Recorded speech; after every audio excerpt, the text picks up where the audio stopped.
Il y a d'autres manières de traiter cette crise, qui passent par le fait de laisser aux médecins le soin de prescrire les traitements qui fonctionnent, pour faire en sorte que les gens soient soignés. Et j'ai une pensée particulière pour les étudiants qui traversent en ce moment une période si difficile, si pénible pour eux, pour aujourd'hui comme pour demain. Bravo à vous qui êtes là, nombreux, debout, fiers, résistants. J'ai l'honneur de conduire une très belle liste d'hommes et de femmes de conviction qui jamais n'accepteront de baisser la tête. Quelles sont nos valeurs? Un mot, et c'est pour cela que nous l'avons choisi.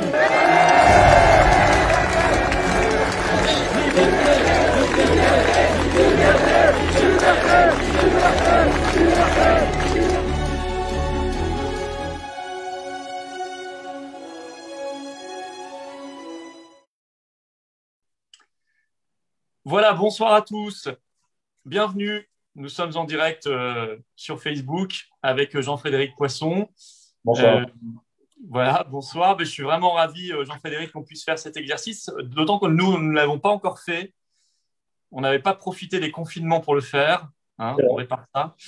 Non, voilà, donc on va répondre assez vite. On va prendre rapidement vos questions parce que l'intérêt, c'est ça aussi, c'est que vous puissiez vous exprimer et qu'on puisse répondre tous les deux à vos questions. Juste un tout petit mot.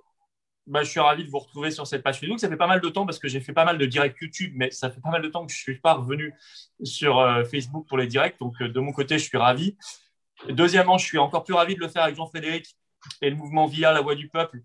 D'abord parce que c'est une première sur Facebook. Ce n'est pas une première où on fait les choses ensemble puisqu'on a fait des manifestations ensemble pour la liberté.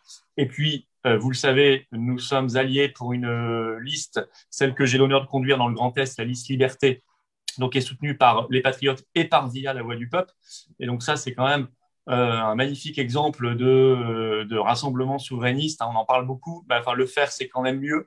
Et je crois que quand il y a des bonnes volontés des deux côtés, ça se fait. Voilà, la preuve, ça se fait. C'est possible. Et je crois que ça crée de l'espoir pour tout le monde. Et d'ailleurs, les élections, c'est dans quelques jours. Je pense qu'on y reviendra. Il ne faut pas oublier d'aller voter et de faire voter. Voilà. Et puis, on va prendre vos questions. Il y a quand même pas mal d'actualités. Je crois qu'il y a un certain Jean Castex qui vient de s'exprimer et qui lui aussi s'est souvenu qu'il y avait des élections dans quelques jours, manifestement, vu ce qu'il a annoncé. Voilà. Jean-Frédéric, un petit mot d'introduction. Ravi d'abord de partager ce moment avec vous. Deuxièmement, je partage intégralement ce que vient de dire Florian. Et je pense que l'exemple que nous donnons modestement devrait pouvoir inspirer un peu plus la classe politique française parce que nous avons eu des différends dans le passé, exprimés de manière d'ailleurs assez énergique. J'ai des souvenirs de primaire il y a quelques années qui étaient assez secs. Mais les personnes évoluent, les circonstances politiques évoluent, la société française évolue. Et j'ai toujours eu la conviction qu'il fallait impérativement être capable de dépasser un certain nombre de différences et de s'unir sur des principes fondamentaux, sur des socles communs qui permettent éventuellement de gouverner ensemble et d'une certaine manière de mettre à l'écart les choses qui pouvaient nous diviser ou nous séparer. Nous sommes en train de montrer ça à l'occasion de cette campagne régionale. J'en suis très heureux. Nous avons en partage avec les Patriotes cette idée d'une indépendance française retrouvée, cette idée, cette volonté de faire respecter les libertés fondamentales et les libertés individuelles qui sont celles de nous tous. Et d'ailleurs, nous avons engagé nous-mêmes un certain nombre d'opérations dans le Conseil d'État pour essayer de les faire respecter, parfois avec succès, parfois sans. Mais voilà, des fondamentaux. D'ailleurs, c'était des éléments tout à fait prégnants de la profession de foi de la liste que tu conduis, Florian, dans le Grand Est. Et nous avons considéré que ça suffisait pour être d'accord sur le fait de conduire une liste commune quand on est d'accord sur les libertés, sur la vérité dans le champ politique. Alors, c'est pas que le reste soit de la littérature, comme dirait Verlaine, mais enfin, le reste prend un peu moins de relief. Donc, quand on est d'accord là-dessus, on peut s'entendre sur beaucoup d'autres choses. C'est la raison de notre présence commune sur cette liste et de notre présence au débat de ce soir, dont je me réjouis. Oui, alors justement, je voyais une question de Patrick qui passait. Qu'est-ce qui a contribué à cette alliance? Je crois que tu y as répondu. J'ajoute, je suis absolument, totalement d'accord, à 100%. J'ajoute de la bonne volonté, si vous voulez. On parle les uns les autres. Tu parles, nous parlons, Patriotes. Vous parlez à VIA souvent de rassemblement. On tente le rassemblement. les uns et les autres, on invite pas mal de gens. Il y en a qui viennent, il y en a qui viennent pas. Il y en a qui viennent pas pour de bonnes raisons, il y en a qui viennent pas pour de moins bonnes raisons. Enfin, peu importe. Et puis, on se rend aussi à des événements communs auxquels on est invité. Mais c'est vrai que on voit très vite, on fait très vite le tri entre ceux qui veulent vraiment le rassemblement quand ils en parlent et ceux qui en parlent tout le temps, mais qui en fait ne le veulent pas. Parce que c'est comme l'amour, si vous voulez, il faut des preuves. Hein, ce n'est pas simplement des mots, il faut un moment le faire. Voilà, donc on sait, c'est vrai qu'on se connaît finalement depuis peu de temps. On a eu des différends il y a plusieurs années. Je crois honnêtement que le passé, c'est le passé. Et je crois qu'effectivement, tout le monde évolue, tout le monde bouge, tout le monde mûrit. Et puis surtout, on s'est retrouvé dans ce combat sur le Covid, sur les libertés publiques et des mouvements politiques qui ont concrètement bougé pour défendre les Français et leurs libertés dans cette affaire, il n'y en a pas beaucoup. Mais il y en a deux. Il y en a peut-être même que deux qui l'ont fait concrètement. Hein, je veux dire, pas simplement YouTube et les médias. Hein, le faire vraiment avec nos compatriotes. Et puis toi, tu as engagé en plus des actions judiciaires, tu l'as rappelé, et faire des manifestations, faire des rassemblements, faire des événements. Il n'y en a pas beaucoup. Je crois que c'était quand même déjà largement suffisant pour qu'on se retrouve. Et puis c'est vrai qu'on est d'accord sur l'indépendance de la France. C'est quand même pas rien comme affaire. Et y compris d'ailleurs, je le précise parce qu'il y en a qui me disent oui, mais ce n'est pas la compétence de la région. C'est vrai, ce n'est pas la région qui va faire que la France va redevenir indépendante. Sauf que c'est un état d'esprit. Un élu, il ne se saucissonne pas, y compris quand il est dans une assemblée locale, départementale ou régionale, mais je dirais même municipale aussi. S'il a l'amour de la France et la volonté d'une France indépendante dans les tripes, ça inspirera toute son action, tout ce qu'il votera, toutes ses prises de position, toutes ses prises de parole, toute la manière dont il abordera les dossiers, y compris les dossiers locaux. Donc franchement, je pense que c'est une cohérence pure, parfaite, et ça a rendu cette alliance possible pour répondre à Patrick. Voilà. Deux choses à ajouter.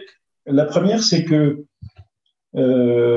réaliser ce type d'alliance, ça veut dire qu'on accorde davantage d'importance à ce qu'on souhaite pour le futur qu'à l'origine des gens qu'on essaye de mettre sur le même espace ou dans le même périmètre politique.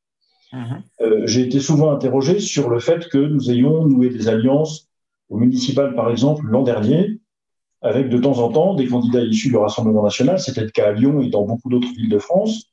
Parfois, nous étions alliés avec les Républicains parce qu'historiquement, nous y sommes dans d'autres communes de France. Mais c'est notre conception du dialogue et du rassemblement. Nous avons la volonté dans notre mouvement de n'exclure personne. Ça m'intéresse pas de savoir d'où les gens viennent et quelle est leur carte politique. Ce qui m'intéresse, c'est de savoir ce qu'ils veulent faire de leur territoire et de notre pays. Et d'où qu'ils viennent, à partir du moment où ils sont pas condamnés par la justice et des repris de justice et des récidivistes graves et des criminels contre l'humanité, à partir du moment où tout ça est acquis, on doit pouvoir s'entendre. Et quand on peut s'entendre sur ce qu'il s'agit de faire de nos territoires et de notre pays, je ne vois pas d'objection si on est d'accord sur ces objectifs pour nouer des alliances. Puis la deuxième raison, même si c'est vrai, la question d'indépendance de la France n'est pas une question de compétence régionale, tout de même, on constate depuis quelques années que l'indépendance, enfin l'autonomie qui a été accordée aux régions, particulièrement depuis la loi de 2015 et le redécoupage de Hollande, produit cet effet extrêmement bizarre pour les patriotes que nous sommes, si tu me permets, Florian, cette appropriation très temporaire du nom de ton mouvement. Le fait que des régions passent des accords de coopération par-dessus les frontières avec des régions frontalières, sans l'accord de l'État, ou du moins pas d'autre regard de l'État que le contrôle de légalité des délibérations qui sont prises par les assemblées territoriales quand le contrôle de légalité se fait. Mais est-ce que ce n'est pas un problème que des régions puissent décider de coopérer avec des puissances étrangères, puisque les régions étrangères, la Catalogne pour l'Occitanie, sans doute la Lombardie ou le Piémont pour soit Rhône-Alpes, soit PACA, certainement des provinces outre-Rhin pour le Grand Est, il y a un problème là-dedans quand même, que l'État ne soit pas en situation de contrôler ce qui se passe entre des régions qui sont en France pour l'une et à l'étranger pour l'autre. Moi, ça me pose une difficulté. Très clairement, je suis pour le maintien des compétences régionales en termes d'aménagement de territoire, de structuration des territoires, de politique d'équipement, etc. On est d'accord là-dessus. Pourquoi pas de formation professionnelle, des lycées, des transports, très bien. Que ça aille au-delà me gêne. En tout cas, me pose une question par rapport à la place de l'État dans la gouvernance, y compris des régions. Donc, même si l'indépendance n'est pas une compétence régionale, en tout cas, la question de l'autorité de l'État se pose dans la politique d'un certain nombre de régions. Oui, bien sûr. Et puis, d'ailleurs, sur le Grand Est, on s'est retrouvé aussi sur l'incongruité de ce Grand Est, de beaucoup d'ailleurs régions fusionnées en France qui n'ont absolument aucun sens historique, aucun sens géographique, aucun sens culturel, et qui, en plus, ont rendu les Alsaciens orphelins de l'Alsace, les Lorrains de la Lorraine et les Champardonnais de la Champagne-Ardenne. Tout ça n'a absolument pas de sens. Et c'est un des engagements de notre liste aussi, c'est de revenir se battre dans la région pour que les gens puissent obtenir de l'État qu'ils reviennent sur ces fusions qui, par ailleurs, ont coûté beaucoup plus cher aux contribuables. C'est la Cour des comptes l'a démontré noir sur blanc dans un rapport en 2019. J'ai vu une question de Monique passer, qui est sur l'actu. Castex nous rend-il nos libertés? Castex, il a parlé 3 jours avant les élections. Voilà, c'est quand même curieux de nous parler de retirer le masque à l'extérieur, enfin pas tout à fait partout. Hein. À l'intérieur, ils n'en parlent même pas. 3 jours avant les régionales, et nous annoncer qu'ils retireront le couvre-feu 9 jours avant ce qui était prévu, et comme par hasard le lendemain du vote. Bon, enfin, tout ça, c'est... Alors, le Covid, c'est un virus décidément très intelligent parce qu'il s'adapte au calendrier électoral, en fait. Hein, il est vraiment extraordinaire, ce virus. Donc, bon, tout ça, c'est une entourloupe. C'est un petit coup électoral. Je crois que tout le monde l'aura compris. Je vais vous dire, moi, ce qui m'inquiète dans ce que dit Castex, c'est qu'il reste le pass sanitaire. C'est inadmissible. Et c'est en plus, ça commence à avoir des conséquences concrètes. Si on parle du Grand Est, justement, j'ai vu que Gérard May, par exemple, annulait son feu d'artifice du 14 juillet parce qu'ils ne sont pas capables de faire contrôler le pass sanitaire. C'est sorti dans la presse, là. Il y a plein de fêtes de la musique qui sont annulées, plein d'événements. Enfin, on voit bien que c'est un problème. Et puis, 2, le masque à l'intérieur subsiste. Il y a cette question de la vaccination des enfants et des ados. Moi, ça m'épouvante totalement. J'ai vu ce qu'ont dit aujourd'hui les experts britanniques du comité de vaccination qui disent pas de vaccination en dessous de 18 ans. Alors que les Britanniques ne sont pas réputés être anti-vaccins du tout. Hein.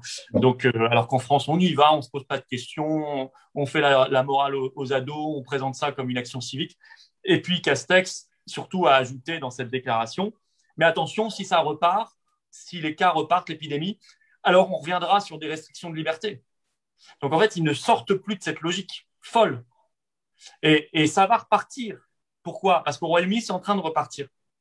Alors et le Royaume-Uni a 3 mois d'avance sur nous. Quand ils étaient au pic, c'était en janvier, nous en avril.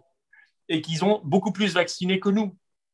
Il y a les variants, le variant indien, etc. Delfrécy a déjà dit qu'il y aura une 4e vague à la rentrée. Karine Lacombe a dit la même chose l'autre jour.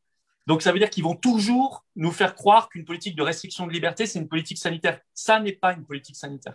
Il faut que c'est une question de paradigme. Il faut évacuer, chasser ce paradigme. Une politique sanitaire, c'est prendre soin des gens. C'est s'en occuper, c'est les soigner, c'est les traiter, c'est laisser les médecins prescrire, c'est arrêter de fermer des lits à l'hôpital, c'est faire de la prévention. Je veux dire, c'est ça une politique sanitaire. C'est pas de nous mettre en couvre-feu, en confinement, sous masque, sous passe sanitaire et sous vaccin obligatoire. Voilà. Donc, franchement, Castex, non, il nous a pas rendu nos libertés. Il nous rappelle qu'on est en liberté conditionnelle, comme disait Gilles Pialou il y a quelques jours, et il fait un petit coup électoral. C'est tout. Il faut se battre, et l'été qu'on va vivre sera un été de résistance et de combat. Ça, j'en suis absolument convaincu. Je ne vais pas ajouter inutilement à ce que tu viens de dire, je partage intégralement. D'ailleurs, c'est pour ces motifs que nous nous sommes retrouvés à Paris et dans d'autres villes comme à Lyon ou à Angers sur les mêmes manifestations. Je te laisse répondre en premier à la prochaine question pour pas qu'on soit toujours dans le même sens. Ne t'inquiète pas. Il y en a une qui vient de passer. Donc, non, je partage intégralement ce qui vient d'être dit. Derrière ce faux semblant de restitution de liberté, enfin, en fait, nous sommes placés nous sommes gouvernés par une politique de la peur qui marche d'ailleurs très très bien, d'une certaine manière, à mon effroi. Je suis très très malheureusement surpris de l'efficacité qu'a ce discours de la peur sur beaucoup de nos concitoyens, premièrement, et ça nous place dans une forme de dépendance presque psychologique à l'égard des décisions qui sont favorables et qui rétablissent pas d'ailleurs tout à fait l'état antérieur. Comme tu l'as dit très justement, on a le droit d'enlever le masque dehors, mais dans les transports non, dans les écoles, dans les salles non, il y a plein d'endroits dans lesquels... Donc en fait, je l'ai dit dans une des vidéos que j'enregistre le vendredi habituellement, il y a plus de 12 libertés fondamentales qui ont été écornées par le gouvernement depuis le début du quinquennat. Je ne parle même pas de la crise sanitaire. Plus de 12. Celle de travailler, celle de se réunir, celle de bénéficier des fruits de son travail, celle de circuler. Il y en a plein. Aucune d'entre elles n'est rétablie par la décision de Castex d'aujourd'hui. Et deuxièmement, je ne veux pas faire la synthèse de la politique sanitaire du gouvernement depuis le début de la crise ou de l'épidémie, mais très franchement, à part le fait que ça crée des pauvres, de la pauvreté, de la précarité de manière industrielle, à quoi sert le confinement? Réponse, à rien. À quoi sert le port du masque à l'extérieur? Depuis 1 an, on sait que ça ne sert à rien.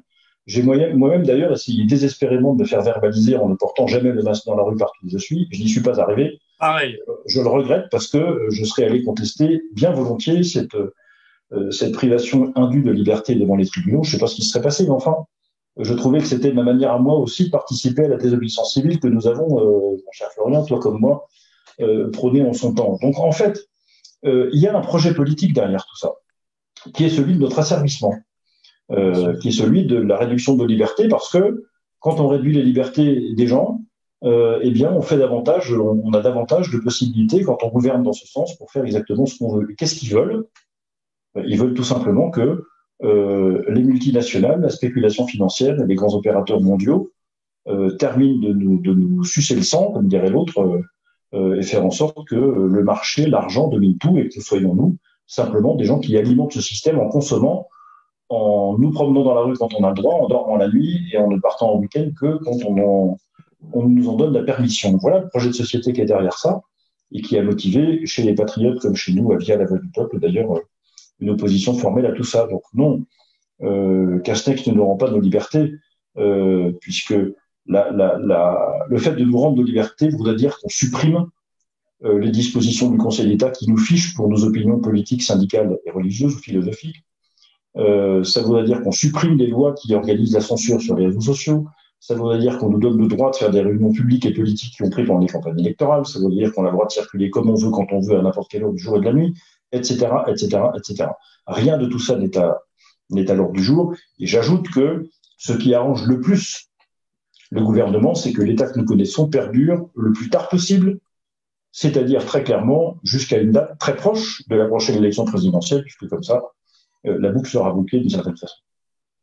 C'est évident, on aura tous les variants de la géographie du monde nécessaires pour... Il y a 196 ou 18 pays qui sont inscrits à l'ONU, donc si ça fait un variant par pays, ça peut occuper un moment, comme dit en France. C'est ça. C'est ça, asservissement, tu dis, c'est du dressage. Et puis en parallèle, c'est la GAFAmisation, la digitalisation du monde. Hein. Alors, je réagis là aujourd'hui, on voyait Amazon qui annonce ses Prime Days, les petits commerçants qui râlent à raison.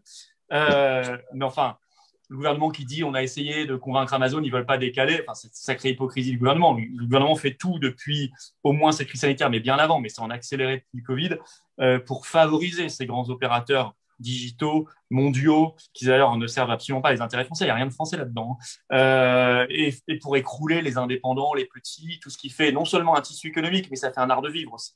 Et ça fait une indépendance. Ce sont des gens qui sont indépendants. Donc ça, c'est évidemment ce qu'il y a derrière le Covid. Il faut l'analyser en profondeur. Il ne faut pas rester simplement sur l'analyse qui est faite par l'essentiel des mouvements, même dits d'opposition, avec beaucoup de guillemets en France, qui en restent au même discours depuis 1 an et demi, c'est-à-dire les tests, les masques, machin. On n'en est plus là. Et c'est derrière un projet de société, un projet de vie aussi. Maxence, je te laisse répondre en premier. Enfin, de toute façon, je pense que tu vas tout dire. Il dit, mais on voit que le masque reste obligatoire pour les scolaires. Oui, j'ai vu d'ailleurs, même dans les cours de récréation pour les enfants de plus de 6 ans, non seulement dans les classes, mais en plus, même à l'extérieur, ça va rester obligatoire pour les 2 semaines de cours qui restent là. Qu'est-ce que tu en penses? Très franchement, enfin, moi, j'ai été depuis le début extrêmement dubitatif sur les paroles des experts sur cette crise sanitaire, pour une raison simple. Je fais partie des très rares responsables de la droite dite parlementaire, dite républicaine, à ne pas avoir soutenu Emmanuel Macron entre les 2 tours de la présidentielle il y a 4 ans, de sorte que je n'ai pas un gramme de responsabilité dans l'élection de cet homme, mais je m'en félicite tous les matins. Je n'ai aucune confiance en lui, je n'en ai jamais eu, je n'ai jamais eu aucune confiance dans le gouvernement, donc quand j'ai commencé à voir des experts débouler sur les plateaux avec un comité scientifique, un comité de défense, un comité Théodu, Théophane, Théo, tout ce que vous voulez, je me suis dit, on ne peut pas faire confiance à ces gens. Je n'ai pas les compétences scientifiques pour déterminer où il est pertinent de porter le masque ou pas. J'écoute simplement, je lis les textes qui sont à notre disposition, en particulier ceux de l'OMS. Ils sont intéressants, les textes de l'OMS, parce qu'à chaque fois qu'ils parlent du masque, ils mettent des adverbes comme probablement, peut-être, éventuellement. Donc, à chaque fois, ils disent le masque protège contre la propagation de l'épidémie, éventuellement. Le masque protège la production du virus, peut-être. Donc, enfin, nous sommes dans une espèce de flou absolument total. Donc, au fond, moi, je pense, depuis l'origine, d'ailleurs, nous nous sommes réunis là-dessus aussi, et je l'ai expérimenté dans mon environnement extrêmement proche, j'ai constaté au moins à 4 reprises, de manière formelle, et je peux dire les noms, je ne le dirai pas ici, par respect pour les personnes qui sont concernées, que les traitements qui ont été trouvés par des médecins de manière expérimentale dans leur cabinet fonctionnent, qu'ils ont empêché les gens de développer des formes graves du Covid, qu'ils les ont empêchés d'aller en réanimation, etc.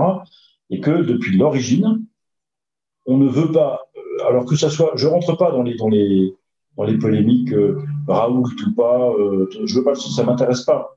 Je constate qu'il y a des traitements qui fonctionnent et qu'on a sanctionné les médecins qui les ont administrés depuis le début de la crise. Voilà, la réalité, c'est ça. Et que l'ordre des médecins s'est souvenu sans doute de ses origines politiques et je parle du régime de Vichy et donc, comment dire, a voulu sanctionner de manière très dure ceux qui ne respectaient pas leurs consignes et les consignes du gouvernement. C'est une forme de médecine administrée assez soviétique qui n'a pas mon suffrage. Mais au fond, je me dis, cette épidémie, elle existe, c'est vrai. Il y a des formes graves qui sont très sérieuses et c'est vrai. Peut-être qu'il y a des circonstances dans lesquelles des formes particulières de traitement sont nécessaires, sans doute, et je ne vois pas à quoi sert le maintien du port du masque dans n'importe quel univers. Particulièrement, on sait que les enfants sont porteurs qui peuvent transmettre, on sait qu'ils ne peuvent pas se transmettre entre eux, ça c'est sûr. Reste donc pour les salles de classe à traiter la question des profs, qui sont des adultes au contact des enfants, et donc effectivement qui peuvent récupérer ce virus en étant au contact d'enfants qui eux-mêmes ne seraient pas protégés. Mais très franchement, si on est d'accord pour dire, et je pense qu'on doit être d'accord, que les traitements fonctionnent, qu'il suffirait d'informer les gens sur ces traitements qui existent. Vous les connaissez tous, hein. Vous les avez tous entendus, et on en a parlé, Florian, toi comme moi, sur les plateaux, ivermectine, azithromycine, hydroxychloroquine, du zinc, du cadmium, pas du cadmium, de la vitamine D. Vitamine D, oui, bien sûr. Enfin, il y a des tas de trucs qui existent. Faisons confiance dans les médecins généralistes qui traitent et arrêtons d'écouter des gens qui passent sur les plateaux de télévision. Alors, j'ai tout le respect du monde pour un épidémiologiste, mais sont des statisticiens. J'ai tout le respect du monde pour les chercheurs en laboratoire, mais enfin, ça fait longtemps qu'ils n'ont pas vu un patient. Mais donc, faisons un peu plus confiance aux médecins traitants. Je pense qu'on aura, enfin, c'est notre ligne politique partagée depuis l'origine. Donc, voilà ce que je peux répondre à cette interrogation sur les petits et les masques. Je vais répondre aussi, si on peut nous envoyer des questions. Masque dans la cour de récréation pour les gamins, moi, je demande vraiment aux enseignants, au personnel des écoles, aux directeurs, de ne pas faire respecter ça. Enfin, c'est une consigne qui est insupportable. Là, en plus, il fait plus de 30 degrés. On l'enlève pour les adultes, mais on le laisse pour les enfants dans les cours de récréation. Enfin, tout ça n'est pas acceptable. Tu parlais des médecins. Qu'est-ce qui prend cher, le professeur Raoult, en ce moment, là? C'est absolument, ça pleut là, c'est terrible. C'est quand même le signe qui dérange. Enfin, je veux dire, c'est hallucinant de voir en même temps un livre fait par des journalistes à charge, des enquêtes tous les jours dans la presse. On a vu le Conseil de l'ordre, tu en parlais. On a vu cette perquisition. Alors on nous dit le soir, mais ça n'a rien à voir avec Raoult, l'hydroxychloroquine. Enfin, n'empêche, ils font une perquisition maintenant dans ce contexte à l'IHU de Marseille. Ils savent très bien ce qu'ils font sur une vieille histoire, mais ils la font maintenant. Là, on apprend que l'université d'Aix-Marseille, en juin 2020, a lancé une enquête en juin 2020. Pile au moment du débat sur Lancet, l'hydroxychloroquine, une enquête sur l'intégrité des travaux de Raoult. Alors lui, il a demandé à ce que ça prolonge en 2021. Il a raison, il a rien à cacher, mais enfin, c'est quand même, tout ça est quand même incroyable, quoi. Donc, alors Nancy d'ailleurs nous dit et les mails de Fauci, vous êtes au courant? Oui, bien sûr. Moi, j'ai fait plusieurs vidéos sur les mails de Fauci. Vous en entendrez pas parler dans les médias français. Alors, sauf au tout début, ils en ont parlé pour dire qu'il y avait rien dans les mails. Mais alors, allez voir les médias américains et pas des sites, c'est pas des sites conspirationnistes ou je ne sais pas. Vous allez voir les grands médias américains, ils traitent l'affaire des mails de Fauci parce que c'est extrêmement intéressant. Il y a énormément de sénateurs américains, surtout républicains, c'est vrai. Enfin, ils sont élus, ils sont là pour demander en ce moment la démission de Fauci. Et ça a un impact sur nous parce qu'il y a beaucoup de correspondance avec Del Frécy. président du conseil scientifique, parce qu'il y a cette affaire qu'il n'a pas voulu qu'on enquête sérieusement sur l'origine du virus à Wuhan, alors qu'aujourd'hui, la thèse majoritaire, c'est rien de prouvé encore, enfin, la thèse majoritaire, c'est devenu la fuite du laboratoire P4. C'était complotiste de dire ça il y a un an. Fauci a bloqué ça. Fauci, il a bloqué manifestement les traitements, cette affaire des traitements. Donc, évidemment qu'on devrait en parler en France. On n'en parle pas. On n'en parle pas et on préfère taper sur Raoult et les messagers et ceux qui soignent et de faire la promotion H24 de toujours les mêmes, quoi. Karine Lacombe, etc., etc. Enfin, si les Français n'ont toujours pas compris qu'il faut ouvrir les yeux sur tout ça et qu'il faut maintenant se prendre en main son destin et se choisir des avocats du peuple sincères qui ne sont pas dans la dissimulation et la manipulation depuis le début, alors je ne sais pas ce qu'il leur faut de plus. Hein. J'ajoute un mot si tu veux bien. Oui, je t'en prie. Ou deux. Et on rejoint les questions politiques régionales qui nous réunissent aujourd'hui. Il y a beaucoup de régions qui ont voulu contribuer activement à l'administration des vaccins. En achetant des vaccins, alors les régions ont beaucoup contribué aussi à acheter des masques très tôt, etc. Et puis, ils ont participé aussi à l'organisation de Vaccine Euro, et ainsi de suite. Et puis, nous apprenons il y a quelques semaines, puis quelques jours, que Pfizer a été condamné aux États-Unis à une amende de plus de 5,5 milliards de dollars pour avoir diffusé dans la nature je ne sais plus quel médicament qui n'était pas conforme aux réglementations sanitaires américaines. Johnson & Johnson, deuxième fournisseur de vaccins, vient d'être condamné il y a quelques semaines pour 2,5 milliards d'amende pour avoir laissé commercialiser un talc qui est cancérigène pour les enfants. Et je me dis, mais au fond, je suis responsable de région de collectivité locale.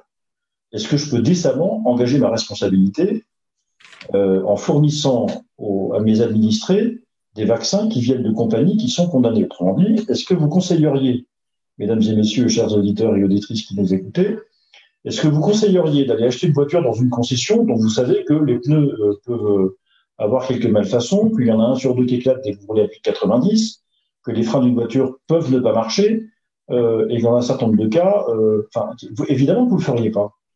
Donc, cette espèce de frénésie du tout vaccin qui, malheureusement, a embarqué les élus locaux et les présidents de région, malheureusement, parce qu'ils auraient dû contester, résister et laisser l'État dans la mouise sur cette affaire. Et malheureusement, cette stratégie vaccinale fonctionne, le pass sanitaire fonctionne parce qu'à un moment ou à un autre, il y a eu, bon gré mal gré, et je peux comprendre qu'en tout cas, ils aient été embarqués là-dedans, une espèce de complaisance de la part de beaucoup d'élus locaux sur cette affaire. Deuxièmement, ce qui nous empêche de réfléchir, mon cher Florian, c'est que l'insulte suprême, il y a 40 ans, c'était fasciste, il y a 30 ans, c'était raciste, il y a 10 ans, c'était populiste, et maintenant, c'est complotiste. Alors, attendons encore un peu. Je pense qu'on est en train d'épuiser la liste des adjectifs insupportables. Attendons le prochain, mais en tout cas, c'est vrai, c'est que je souhaite vraiment que les Français réalisent ce qui est en train de se passer parce qu'on est en train de débourser 80 € pour un test PCR en laboratoire. 80 € remboursés par la Sécurité sociale. Il faut vous rendre compte quand même de ce qu'on est en train de faire et de la dette monstrueuse qui pèse sur les générations qui viennent et qui sera, j'espère, en tout cas, un sujet pour la campagne présidentielle de 2022, mais qui est sans doute déjà un sujet régional aussi. Oui, tout à fait. Et d'ailleurs, pour rebondir sur ce que tu dis sur les vaccins, tu as quand même, c'est sorti, c'est une dépêche AFP, hein, ça a été repris par le Figaro il y a 2 jours. Tu as un des hauts responsables, je les cite, de l'Agence européenne du médicament qui dit qu'il faudrait arrêter avec l'AstraZeneca et réserver Johnson & Johnson aux plus de 60 ans. Qu'a-t-on fait de cette information? Rien. Absolument. Alors que, je me souviens, tu parles de complotiste, sur les plateaux, il y a quelques mois, quand on signalait que le Danemark, et il n'y a pas que le Danemark, hein, par exemple, avait interdit l'AstraZeneca, on nous disait, bah, oui, mais nous… oui, enfin là, je remarque que ça revient à faire ce que le Danemark a fait, en fait, hein, avec juste 3 ou 4 mois de retard. Donc, quelques millions de piquets entre-temps, quand même. Bah non, on ne se saisit pas de cette information. C'est comme si ça n'existait pas. Et on fonce, comme si en France, il n'y avait jamais eu de scandale sanitaire, en plus. Comme si à chaque fois, on ne se redisait pas d'ailleurs la même chose après chaque scandale sanitaire, en se disant comment ça se fait qu'on s'est précipité, comment ça se fait qu'on n'a pas mis les freins d'urgence, etc., etc. Comment ça se fait qu'on n'a pas mis le principe de précaution. Enfin, je trouve que ce qui se passe là est quand même hallucinant. Voilà, hallucinant. Alors, Marina nous demande si le pass sanitaire est anticonstitutionnel. il a été jugé que non par le dit Conseil constitutionnel. Ça ne veut pas dire qu'il ne le soit pas. Parce que si le Conseil constitutionnel était un juge de paix réel et infaillible, ça se saurait. Non, bien sûr, normalement, pour moi, il suffit de lire la Constitution française et de connaître nos principes. Est-ce que la liberté est respectée? Bien sûr que non. Est-ce que l'égalité de droit est respectée? Non. Voilà, à partir du moment où vous mettez une différence d'égalité de droit selon votre état sérologique, vos choix de vaccination, pour moi, c'est anticonstitutionnel. Mais je dois être, à mon avis, je suis trop, voilà, j'ai pas l'esprit suffisamment subtil de Laurent Fabius et des sages de cette institution pour comprendre pourquoi en fait ça l'est. Donc parce qu'ils nous ont dit que ça l'était, voilà. Et d'ailleurs sans réserve, hein, sans aucune réserve, hein, ça l'est totalement. Donc, ce qui prouve d'ailleurs au passage que ce Conseil constitutionnel est un problème, mais peut-être qu'on s'embarquerait dans un autre sujet, mais c'est un problème parce qu'il juge évidemment selon des normes très politiciennes, plus que, alors parfois on a de bonnes surprises comme sur la loi Avia, il faut le reconnaître, mais globalement, généralement, il est quand même problématique.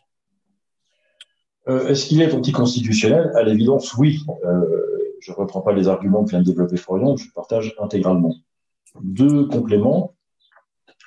Le premier complément, mon ancien collègue, estimé collègue Patrick Devedjian, grand avocat devant l'Éternel, paix à sa mémoire, avait l'habitude de dire le Conseil constitutionnel ne rend pas de décision, il rend des services.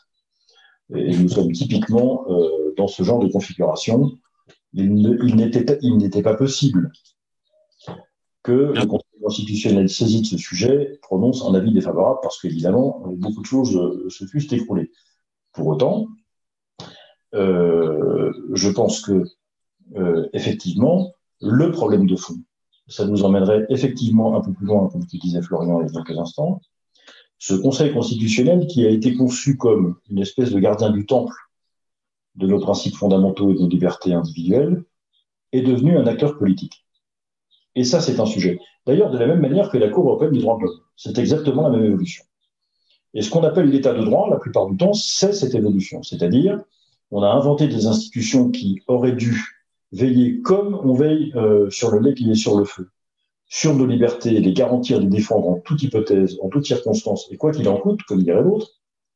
Et ils sont devenus propagateurs d'une doctrine qui, en réalité, porte un message politique. Il se trouve que ce message politique est opposé au nôtre, mais le problème, c'est pas qu'il porte un message politique opposé au nôtre, c'est qu'il porte un message politique, tout court. Et donc, cette évolution-là, elle est évidemment problématique, raison pour laquelle j'ai vivement contesté, notre la tutelle qu'exerce sur nous la Cour européenne des droits de l'homme, et je fais partie des gens qui ont, je vous le dis comme je le pense, été extrêmement surpris de voir le Rassemblement national abandonner la sortie de la Cour européenne des droits de l'homme dans son programme, puisque sa présidente l'a annoncé il y a maintenant quelques jours. Deuxième élément, ce qui est intéressant dans le texte du pass sanitaire, ça n'est pas tant l'autorisation de ce pass sanitaire, c'est dans l'amendement que le gouvernement lui-même a porté devant le Parlement, parce que pour rentrer un peu dans la cuisine juridique, le pass sanitaire ne figure pas dans le texte déposé par le gouvernement sur le bureau de l'Assemblée nationale quand il s'agit de prolonger encore l'état d'urgence sanitaire sous le régime duquel nous sommes en ce moment. C'était tellement contesté, tellement difficile qu'en réalité, dans le projet de loi, le pass sanitaire ne figurait pas, ce qui fait que le Conseil d'État ne s'est pas prononcé à ce sujet. Et c'est par voie d'amendement en commission, un peu en loose day, comme diraient les bouchers des halles, et donc ça a été adopté. Mais ce qui est le plus important et le plus intéressant dans cet amendement, c'est quoi? C'est que la première ligne, la première phrase de cet amendement instaure effectivement le pass sanitaire. Puis la deuxième phrase dit que de toute façon, par décret, le Premier ministre pourra aménager à peu près comme il veut les modalités selon lesquelles ce pass sanitaire s'exerce et est mis en place. Autrement dit, sous le rapport du contrôle de notre état de santé, de notre sérologie, de notre liberté d'accès à telle ou telle manifestation. Ce sera des cinémas, des théâtres, demain les magasins, pourquoi pas les écoles. Vous pouvez imaginer tout ce que vous voulez, puisque la loi qui est adoptée donne tout pouvoir au Premier ministre, chef du gouvernement français, celui-là ou un autre, d'apprécier, de mettre en œuvre les choses comme il le veut. Donc c'est profondément une atteinte aux libertés, à nos libertés individuelles, que ce soit la liberté vaccinale, mais demain, toutes les libertés, circuler, travailler, rencontrer qui l'on veut, aller là où on veut, profiter des choses que l'on veut, enfin tout ce qui est en principe garanti pour votre Constitution. Et une fois encore, le Conseil constitutionnel a déshonoré l'institution dont il devrait conserver la réputation. Oui, tout à fait. Deux petites choses. Sur la CEDH, je partage totalement. Il faut évidemment sortir de tout ça. Sur le renoncement du RN, je suis peut-être moins étonné que tu l'es. Parce que je connais moins de l'intérieur que toi. Voilà. En fait, non, mais si tu veux, en fait, je pense que c'est un peu des dominos chez eux. C'est-à-dire que tout est en train de se détricoter, tout va tomber. Et d'ailleurs, sur le Covid, honnêtement, ils n'ont pas du tout été au rendez-vous, au contraire. Ils ont été parfois même plus enfermistes et plus vaccinistes que Macron lui-même. Sur le pass sanitaire, j'ajoute juste en plus que c'est un principe on a ouvert une boîte de Pandore, en fait. On a accepté un principe. Et c'est ça qui est très inquiétant. C'est-à-dire qu'on a accepté... On pourra y mettre ce qu'on veut demain dans ce QR code. On peut y mettre le diabète, on peut y mettre un autre vaccin sur un autre virus, on peut y mettre une pathologie quelconque, un problème génétique. Vous voyez, on peut aller très loin pour créer des droits différents d'accès, de travail, d'avoir un prêt peut-être bancaire, etc., de transport, selon votre état de santé, votre état sérologique, vos choix de thérapeutique, vos choix de vaccination, enfin, c'est large. Et effectivement, tu as totalement raison. Le décret, c'est la liberté totale pour le Premier ministre, celui-ci ou le suivant. On peut même imaginer un pass sanitaire qui pourrait être suspendu peut-être s'il n'y a pas le variant indien qui déboule en septembre. C'est censé être suspendu à partir du 30 septembre. Mais bon, je crois qu'on sera en pleine période justement d'arrivée du variant indien, parce qu'ils disent déjà que c'est passé à 2-3% des contaminations et que c'est en hausse forte, nous dit Véran. Mais ça pourrait très bien. Et puis, un an plus tard, un autre gouvernement qui nous dit, vous savez, vous vous souvenez, on l'a fait en 2021, on va le refaire, mais cette fois-ci sur une grippe un peu sévère. Vous voyez, et puis, on l'avait fait, mais là, on va le faire aussi pour les restaurants cette fois-ci. C'est ça le problème. C'est qu'une fois qu'on a accepté ce principe-là, c'est très difficile ensuite de considérer que ça n'est pas la normalité. Donc, ça a problème. Donc, il faut résister jusqu'au bout, cette affaire. Il ne faut rien concéder. Enfin, de mon point de vue, il ne faut vraiment rien concéder. Patrick nous dit que préconisez-vous si la vaccination devient obligatoire? D'abord, on va vraiment tout faire pour éviter ça. Enfin, c'est absolument... c'est pas imaginable. C'est inimaginable. Et si ça devenait vraiment obligatoire... il y aurait deux choses. D'abord, ne le faites pas si vous ne voulez pas le faire. Je ne pourrais pas appeler à autre chose que ce que je me ferais pour moi-même, c'est-à-dire que je ne respecterais pas cette loi. Et deuxièmement, il faudrait compter sur des filières de médecins qui se souviennent du serment d'Hippocrate et qui feraient en sorte que, dans leur pratique, qu'ils respectent en réalité la volonté des gens. Voilà. Je ne vais pas dire plus que ça, mais enfin, de toute façon, on ne l'acceptera pas. Enfin, moi, je pense que tu ne l'accepteras pas non plus. Mais ceci dit, un article du Parisien, il y a quelques jours, évoquait l'idée que ça cheminait dans la tête de certains membres du gouvernement. Donc, vraiment, faisons extrêmement attention là-dessus. Au Royaume-Uni, ils vont le rendre bientôt obligatoire dans certaines professions. Autant ils sont plus prudents sur les enfants, autant ils vont plus vite ailleurs. Donc, ce n'est pas totalement de la science-fiction quand même. Mais par contre, on va passer à un autre stade de résistance si ça se met en place. Je partage ça intégralement. Il faudra me punir de manière extrêmement sévère. Mais moi, on ne m'injectera pas dans le corps des choses dont je ne suis pas rassuré sur le contenu ni sur l'utilité. Un jour, sur un plateau de télé, il n'y a pas très longtemps, il y a quelques semaines, l'animatrice me disait, alors j'étais le seul non vacciné sur le plateau. J'ai un âge, ce n'est pas ton cas, mon cher Florian, mais j'ai un âge qui m'a permis d'accéder peut-être plus tôt que toi au centre de vaccination. Je n'en ai pas profité pour autant. Et l'animatrice me disait, Monsieur Poisson, vous n'êtes pas vacciné? J'ai dit non. Elle me dit, mais vous êtes anti-vaccin? J'ai dit non. Je me suis promené dans beaucoup de pays du monde. J'ai été vacciné tout petit, comme beaucoup d'entre nous, le BCG, le tétanos, la polio, je ne sais pas, des tas de trucs, la fièvre jaune, la malaria, le palu, enfin, il suffit d'aller en Guyane, en Afrique, en Amérique du Sud, n'importe où, vous êtes vacciné dans les bureaux d'Air France aux Invalides, là, que certains d'entre nous connaissent. Fièvre jaune, ouais. Et voilà, on a le livret, non. Mais je dis, mais ces vaccins-là, je savais qu'ils servaient à quelque chose. 2, sauf malformation génétique, pas de chance, allergie, etc., aucun en particulier, il n'y avait pas de problème. Et troisièmement, j'étais certain qu'ils me protégeaient contre les affections contre lesquelles ils étaient censés nous protéger, parce qu'il y a des décennies d'expérience et donc une certitude scientifique, médicale, autant qu'elle puisse être, sur l'utilité et l'efficacité de ces vaccins. Donc là, j'y vais, j'ai pas de raison. Je vais pas attraper le tétanos simplement par bêtise en disant, bah non, je ne me vaccinerai pas pour le tétanos parce que je suis pas... Mais là, on n'est pas du tout dans ce cas-là. D'abord, est-ce que c'est grave d'attraper la mariale palud parce que là, pour le coup, on en aura pas à coup sûr. Donc, faire attention. C'est pas le cas du Covid. Deuxièmement, l'efficacité des vaccins, je le répète, n'est pas démontrée, même pas encore aujourd'hui. On ne sait toujours pas aujourd'hui s'il faudra 3 doses, 4 doses, 5 doses, 8 doses, s'il ne faudra pas se vacciner tous les ans. Enfin, personne ne sait rien de tout ça. Et tous ceux qui sont un peu sérieux, y compris ceux qui ne parlent pas, mais qui travaillent dans les laboratoires, vous disent que toutes les étapes de sécurité, de validation, de ces vaccins ont été chantées parce qu'il fallait aller vite.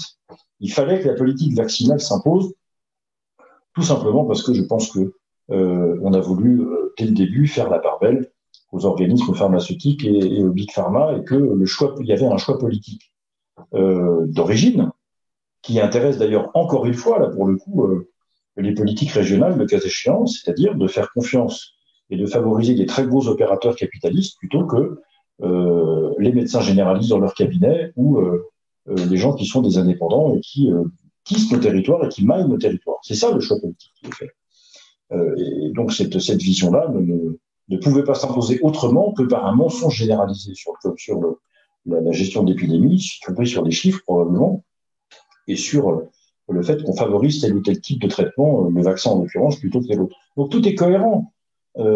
Bien sûr que si vous voulez faire de la vaccination généralisée et obligatoire, il faut confiner, il faut porter des masques, il faut réduire les libertés, il faut envoyer tout le monde dans les centres de vaccins, dans les vaccinodromes. Il faut expliquer à la télévision tous les jours que, bien sûr qu'il n'y a pas de problème, alors que tous les jours, le lendemain matin, quand on vous dit qu'il n'y a pas de problème, on vous dit, mais s'il y en a un, puis il y en a peut-être même 2 ou 3. Et vous ne voyez pas aujourd'hui aucune marque de vaccin qui soit complètement exonérée, complètement exempte, de problèmes associés, d'effets secondaires, voire d'antériorité, comme je le disais tout à l'heure, pour Johnson & Johnson ou pour Pfizer, extrêmement douteuse. Donc au fond, moi je n'ai aucune espèce de problème à dire que non, personne ne me vaccinera contre mon gré. Si je dois payer une amende pour ça, je la paierai. Et si je dois ne plus partir à l'étranger pour ça, je partirai plus à l'étranger. Mais voilà, c'est ma conception de la cohérence entre ce que je dis et ce que je fais. Ok, on peut prendre une dernière question, peut-être, Jean-Frédéric, qui est plus politique. À quand c'est Toff, ça doit être Christophe, j'imagine, Toff. À quand une alliance des souverainistes en 2022, comme vous le faites au régional? Moi, je pense. Effectivement, de toute façon, il faut être intelligent et rassembler. Moi, je pense que de toute façon, ça ne se décrète pas. C'est-à-dire qu'il faut que les gens se connaissent, il faut qu'ils s'apprécient, il faut qu'ils se fassent confiance, et vraiment confiance. Et puis, il faut qu'ils travaillent, qu'ils fassent des actions communes. C'est-à-dire que c'est ça le travail qui commence, c'est quand on commence à faire des actions ensemble, on se retrouve sur des points, même si on n'est pas d'accord à 100%. Et si on l'était, de toute façon, on serait tous dans le même parti. Donc, ça prouve qu'on n'est pas totalement d'accord sur tout. Mais c'est le sens d'un rassemblement. Mais il faut le faire concrètement, pas à pas, mais il faut le faire. Ce que je ne supporte pas, et ça, c'est un peu une spécialité du milieu souverainiste ou patriotique, on l'appelle comme on veut, c'est qu'il y a beaucoup de déclarations d'intention pour se faire mousser, pour buzzer, parce que ça marche bien, être repris, voire faire des dépêches AFP, etc., déjà l'agence France Presse, en disant « je veux le rassemblement », etc. Mais en fait, dès qu'on propose, dès qu'on va concrètement taper à la porte de la personne qui vient de le proposer, je ne suis pas là pour donner des noms, etc., je ne rentrerai pas là-dedans, je suis dans une démarche positive, donc je ne suis pas du tout dans le règlement de compte. Mais je le dis clairement, parce qu'il faut le dire, il faut dire les choses.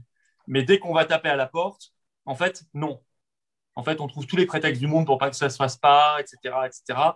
Et en fait, donc, c'est juste de l'hypocrisie. Donc ça, il faut arrêter. Et je pense que ceux qui sont dans cette démarche-là, ils vont être évacués parce que ça ne correspond pas à l'urgence du moment et à ce que veulent profondément nos compatriotes qui aiment la France et qui sentent qu'elle va très mal. C'est qu'on a une obligation d'être sincère, une obligation de combat collectif et une obligation de s'en tenir à ce qu'on dit. Parce que les gens en ont soupé de ceux qui font l'inverse de ce qu'ils disent.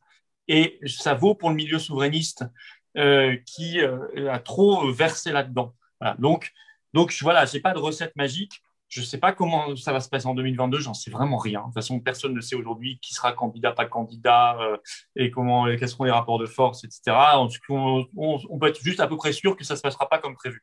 Voilà, je pense. Parce que la présidentielle, généralement, ne se passe jamais comme prévu. Reprenez toutes les présidentielles depuis au moins les années 90, c'est toujours comme ça. Voilà. Mais il faut avoir l'espérance, il faut avoir l'espoir, mais il faut être solide et sincère. Voilà, c'est tout ce que j'ai à dire pour conclure. Sur cette question, et puis je te laisse répondre et je dirai ensuite un tout petit mot, enfin on pourra dire à chacun un petit mot de conclusion et ce sera terminé, et merci à tous pour vos questions. J'ai pas grand chose là non plus à ajouter à ce que vient de dire Florian. Je constate comme lui que beaucoup parlent de l'Union, il y en a peu qui sont d'accord pour la faire. Encore à l'occasion de ces élections régionales, je vous le dis comme je le pense, nous avons tenté alors, nous avons des candidats dans des régions, nous avons des sortants. Donc, chez Laurent Wauquiez, par exemple, que nous soutenons activement, parce que c'est un bon président de région et que les choses se sont bien passées avec lui. Nous avons essayé de travailler avec Thierry Mariani, qui est un ancien collègue, qui est un ami. Malheureusement, visiblement, la Commission nationale d'investiture du Rassemblement national, il n'a pas entendu de cette oreille. Moi, j'aurais été ravi de pouvoir soutenir un mec que je connais bien, qui je pense sera un excellent président de région, qui va gagner, et je m'en réjouis, la région PACA, mais j'ai le souvenir aussi des élections municipales où beaucoup de ceux qui ont passé des alliances avec nous, il y a 1 an aux élections municipales, ont été purement et simplement éjectés du Rassemblement national pour ne parler que de lui, et toi, tu ne voulais pas prononcer le nom, moi j'en prononce. Mais c'est vrai que c'est toi qui tires la liste et pas moi, donc je comprends cette réserve, mais tout ça va devoir changer parce que, mais ça ne vaut pas que pour le Rassemblement national, d'une certaine manière, vous avez en face de vous, mesdames et messieurs, qui nous faites la joie de nous écouter, les deux seuls responsables de mouvements politiques qui ont été d'accord jusqu'ici depuis 4 ans, depuis l'arrivée de Macron aux affaires, pour essayer de monter de manière concertée, conjointe, une alliance pour une élection qui s'est parfaitement déroulée, sans aucune espèce d'arrière-pensée, sans anicroche, ou en tout cas, aucune d'entre elles ne m'est remontée. Et en général, il n'y a que les anicroches qui remontent sur le bureau des présidents de parti, donc ça s'est bien passé. Tout le monde est content, je crois. Ça fera le résultat que ça fera. Ça dépend de vous, électrices, électeurs. Mais la bonne nouvelle, c'est que, je le disais en introduction tout à l'heure, nous avons su mettre de côté tout ce qui pouvait éventuellement provoquer chez nous des divisions, parce que nous sommes d'accord sur le traitement de premier secours à administrer à notre pays. Du moment qu'on est d'accord là-dessus, très franchement, le reste attendra. Et quand je dis que ça attendra, si la France ne recouvre pas son indépendance, si les collectivités territoriales ne retrouvent pas à la fois un peu d'autonomie et en même temps un peu d'autorité de l'État, parce qu'il faut un peu de deux.